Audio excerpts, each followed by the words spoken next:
ওসমান হাদি ছেলেটা এর 2 বছর আগেও চিন্তা নাই ছেলেটার বাড়ি কই, ঠিক না বেটি? এই ছেলেটা যে বিয়ে করছে পরে আল্লাহ একটা বিবি দিছে, আমার মনে হয় আমাকে হুজুর গো বউ এরকম না। আমি চ্যালেঞ্জ করে বলতে পারি, আমরা তো বক্তা প্রতিদিন ওয়াজ করি, আমাকে বউরা অত পর্দা নিছি না। আমি যেটা দেখতে আমার ভাই বোনা যা আমাকে তো আমার তোমার ক্ষমতা কষ্ট দিয়ে গরুর মতো চলে বাবা হাসপাতাল শুরু করছে, আমাকে অপরাধ আমরা কইতেছি, এই জন্য আওয়াজ দিয়ে বলবো টাকা ওইদিকে। ওসমান হাদি একটা জেনারেল শিক্ষিত ছেলে, তার কপালে আল্লাহ একটা বউ রাখছে। দেখো এত বড় ঘটনা ঘটলো, এই ওসমান হাদির জায়গায় যদি অন্য কোন পুরুষ হইতো তার বউ সবার আগে মিডিয়ার সামনে আইতো। কথা বল না কেন? এই মহিলা শুধু একবার মিডিয়ার সামনে না, মিডিয়া দূরের থেকে তুলছে, পিছনের থেকে, তাও পর্দা লাগাই এমন ভাবে দেখতে গেছে।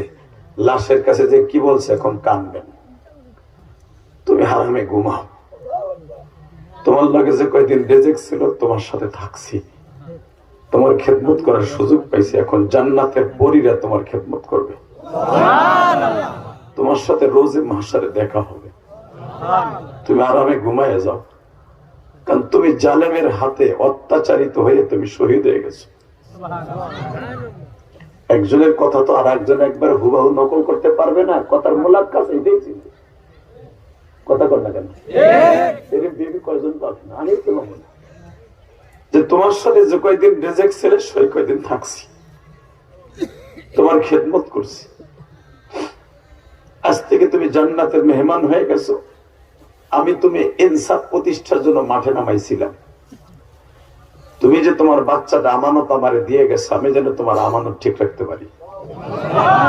ঠিক এই কথাটা ছিল মা হাজেরার কথা।